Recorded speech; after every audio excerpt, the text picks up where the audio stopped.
Welcome to the Deep Dive. Today, we're plunging into something really fascinating, super relevant for a lot of seasoned executives out there.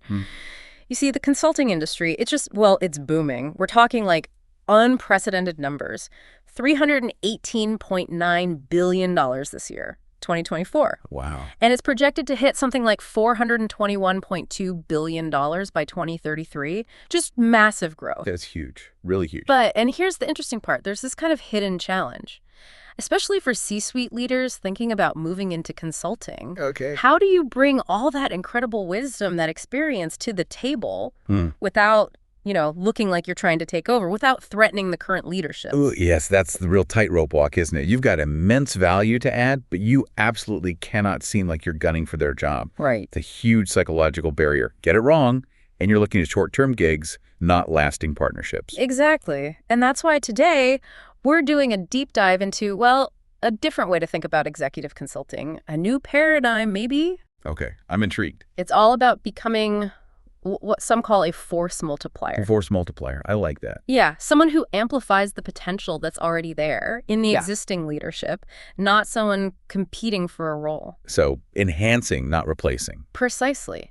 And this isn't just, being nice. It's actually critical for building a sustainable consulting practice, for getting that client trust. Makes sense. Especially now, think about it.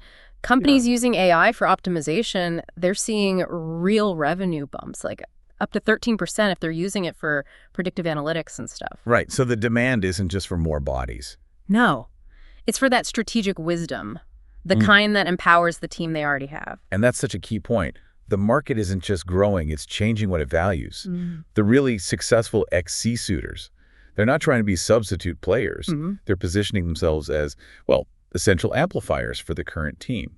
That distinction really makes or breaks a consulting practice, I think. Separates the sustainable ones from the ones just struggling along. It absolutely does, which brings up a question for me. How do you actually show that shift in mindset right from the first meeting? Yeah, that's the tricky part. Because, the biggest thing I hear is managing that perception, that feeling of threat. How does Laura Johnson's work tackle that? Ah, good question. Because our mission for this deep dive is really to unpack her insights, specifically from her article, Part 6, Consulting Without Competing, How to Advise Without Threatening Current Leadership. Yeah, part of the Encore Executive Series. Exactly. Yeah. And we'll also pull in some context from her Your Executive Advantage publication, too. That focuses more broadly on strategic career moves for senior leaders, building that lasting impact. Okay, so her work really dives into this specific challenge. It does. And you'll get a really clear picture of, first, why organizations even hire former execs. And then how to strategically frame yourself as that wise advisor. That's a term from leadership psychology. Apparently not a replacement threat. Wise advisor. Plus, discover some practical frameworks. How to build a consulting career that actually thrives, that leaves a real legacy. That sounds incredibly useful because it addresses that core fear head on. It really does. It's not just about what you do, it's how you frame it, isn't it? Absolutely. The framing is everything. The source material points out this sort of hard truth. Most companies won't hire you if they think you want their job. Simple as that. They will absolutely hire you if they genuinely believe you can make them better at their job. Right. That's the pivot. So how does that shift actually play out when a seasoned exec walks into that potential client's office for the first time? Oh, it plays out immediately. Think about it from the current executive's shoes. Someone comes in, maybe a former CEO or CFO, and starts talking about, I would do this differently. Or at my last company, we ran it like this. Alarm bells. Exactly. Yep. Alarm bells start ringing. They're thinking, okay, is this person genuinely here to help me, or are they subtly auditioning for my seat? Yeah, it creates instant tension. It does. Because senior execs are already juggling, representing their own area while thinking about the whole organization. Yeah. It becomes a kind of power struggle, not a team effort. But flip the script. If that same executive comes in and says something like, look, I've seen this kind of challenge before. I know some ways that really help leadership teams navigate it successfully. Totally different feel. Right. The whole conversation shifts. Suddenly, you're not the competition. You're backup. You're reinforcement. The source says you're solving their actual problem, which isn't usually, I need someone to take over. It's, I need help handling my responsibilities better. It reframes the entire dynamic. And crucially, it lowers their perceived risk. How so? Well, hiring someone who might outshine you, who might make you look bad or even replace you, that feels risky, dangerous even. Okay. But hiring someone who says, I can help you be more effective, that feels smart. It feels safe. It's about giving them the credit then. Exactly. You're essentially saying, you've got this. You're capable. I'm just here to help you unlock even more of that potential. It's subtle, but psychologically, it's incredibly powerful. So, okay, this force multiplication idea. How does it actually, work in practice? The article had a good example. CEO struggling with strategic planning. Right. The replacement consultant says, don't worry, I'll develop your strategy for you. Implying the CEO can't do it. Precisely. But the force multiplier consultant says, let me show you a planning framework. It'll make your strategic thinking more systematic, more effective. Ah, same goal, better strategy, but a totally different feel. It sounds like the CEO keeps ownership. That's absolutely key. Yeah. Ownership. In the first case, the CEO feels maybe diminished or dependent. Yeah, neither is good long term. Exactly. In the second case, they feel empowered, more capable. And that's the difference between getting asked back and just doing one project. So does the consultant almost need to actively give away the credit, even if they were the catalyst? In a sense, yes. It's about making the client the hero. Laura Johnson actually outlines 3 main ways to multiply, not replace. Okay, what are they? First, you make their existing skills stronger. So instead of you jumping in with your skills to do the task. You help them get better at it. Exactly. Like maybe a CFO's financial modeling gets sharper because you guided them, you showed them new techniques, you didn't just do the models for them. It's coaching, not executing. That totally reframes the value, doesn't it? It shifts from just, transactional help to a real partnership. Transformative almost. It does. Second way, you expand their network through yours. Ah, interesting. Not hoarding contacts. Right. You actively use your connections to open doors for your client, doors they couldn't open themselves. Your network becomes an extension of theirs. That's incredibly valuable and shows immediately you're there to lift them up, not compete. Okay, makes sense. What's the third? Third, and this is crucial, you leave behind systems, not dependencies. Meaning the goal isn't to make yourself indispensable, so they have to keep calling you back for the same thing. Right. The goal is to make lasting improvements. You build frameworks, processes, ways of working that they can continue to use long after your engagement ends. You build capabilities that stick. That feels like it goes beyond typical consulting, doesn't it? It's more about building capacity. It really is. It's a subtle shift, maybe, but it's the difference between being seen as a temporary fix, like a bandage, and being seen as someone who builds lasting strength in the organization. Huge difference. And when you do that, when you enhance instead of replace, leaders see you differently, right? They see you as an asset, not a threat. Exactly. And what happens then? They involve you in bigger conversations. They introduce you to other leaders. They extend your engagements. Why? Because you've proven you're there to make them look good, to make them successful. So how does someone strategically position themselves to actually achieve this? Especially given, how many consultants are out there now. What was that stat? 27.7 million independent consultants in 2024. Yeah, a 6.5% growth. Yeah. Differentiation is absolutely key. So how do you differentiate using this force multiplier idea? Your core value proposition has to change. It can't be, I can run this better than you. Right. It has to be, I can help you run this better. That subtle shift informs everything. Your entire consulting methodology needs to be built around that principle of enhancement. Okay, so methodology. What does that look like, practically speaking? The source mentioned things like capability transfer protocols, decision enhancement systems. Yeah, those sound a bit jargony, but the concepts are straightforward. Can you break them down? Give us a quick example of each. Sure. Capability transfer protocols just means having concrete, documented ways you teach client stuff. So your knowledge doesn't just get shared, it gets embedded. It becomes part of how they operate. Think of it like leaving behind a playbook they can actually use. Okay, like a manual for the system you helped build. Sort of, yeah. Yeah. Then decision enhancement systems. Yeah. These are tools or frameworks you introduce that make their existing decision-making better. Not replacing their process, but making it more robust. Maybe it's a new way to review strategic options or a data framework that adds rigor. Got it. And leadership amplification strategies. That's about making the current leaders more effective in their roles. Could be developing a tailored coaching program for them, or maybe designing a new decision matrix that helps their team become more agile. It's about amplifying their leadership impact. And it seems vital here to develop your own specific intellectual property, right? Especially industry-specific stuff. Absolutely. The consulting world is rewarding specialization more and more. Clients want deep industry knowledge. So your frameworks, your models, they need to be tailored. Yes, focused on strategic decision-making, leadership development, whatever your niche is, but within your specific sector, and always maintaining that wise advisor positioning. This sounds like it would have a pretty big impact on how you price your services. Oh, definitely. It fundamentally changes the economics compared to, say, traditional implementation consulting. How so? Because the real insight here is that this force multiplier approach, focusing on enhancing, it boosts your pricing power significantly. Okay. You're not just billing for your time or for completing a project. You're pricing based on the magnified capabilities you leave behind, the lasting value. Which allows for more premium models. Exactly. You can move towards premium, results-based models that go way beyond typical implementation fees, because you're delivering value that keeps generating returns for the client long after you're gone.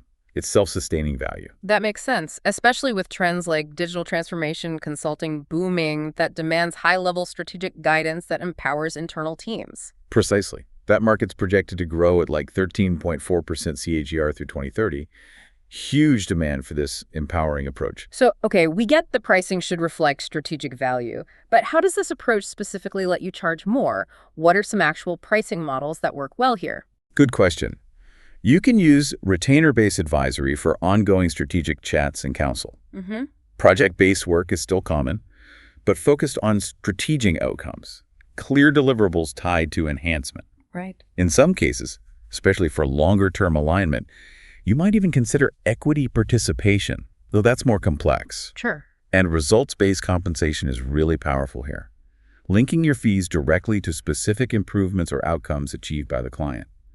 The key is, your price reflects that lasting strategic value you create.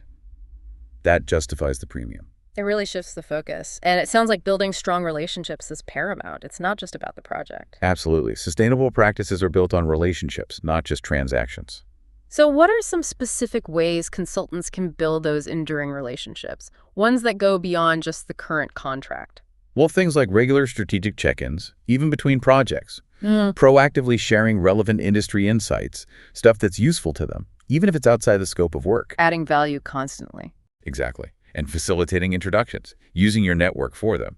And then there's thought leadership. Like publishing articles, speaking at events. Yes, that builds your reputation, obviously. Right. But it also subtly enhances your client's perception by association. They're working with a recognized expert. When you really boil it down, the big differentiator seems to be creating systems for problem solving, not just solving the immediate problem yourself. That's it. That becomes your competitive advantage, your moat. How do these frameworks, these systems, differ from just standard consulting templates? They need to be repeatable, yes, but also highly customizable. They need to be teachable, so the client can actually learn and use them, but still sophisticated. And measurable, but flexible enough to adapt. The goal is internalization, then? Yes.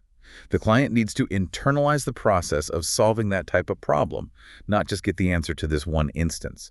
And knowledge transfer has to be baked in, explicitly. So every engagement should actively build their internal capability. Right.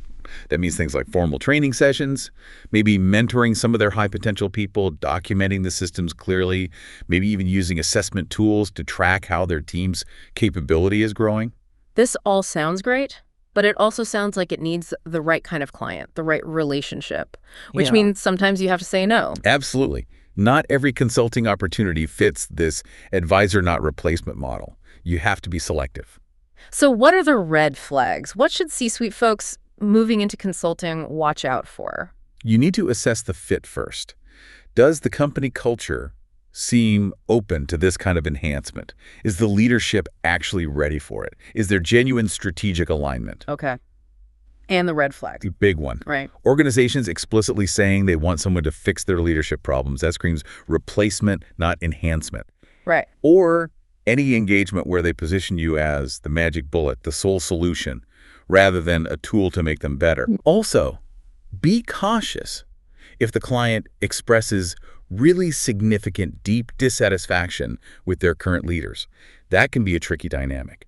Or if the role seems to demand a lot of hands-on operational work from you rather than strategic guidance. Got it. So filter for the opportunities where you can truly be that force multiplier. Exactly. Because the ones who get this right, the executive-turned consultants who focus on building those frameworks and systems, they generate significantly higher revenue than folks just doing interim gigs. Because they create ongoing value. Right. They report better client retention, they can command those premium prices, they get strong referrals, and they build sustainable growth. It's a much better long-term play. Okay, so for someone listening who's maybe thinking about this transition or wants to refine their approach, what's the immediate focus, say, first 30, 60 days? First things first, establish that advisory brand. Get your LinkedIn profile reflecting this enhancer positioning, not just former execs. Start putting out some content articles, posts, sharing strategic insights, showing your thinking. Activate your network, but let them know about this new positioning. And start identifying organizations that seem like they'd value this kind of external strategic counsel. And internally. Start developing your core methodology. Pick 2-3 strategic areas where you know you could be a force multiplier. Sketch out some basic assessment tools. Reframe your past successes as case studies, but through this advisory lens.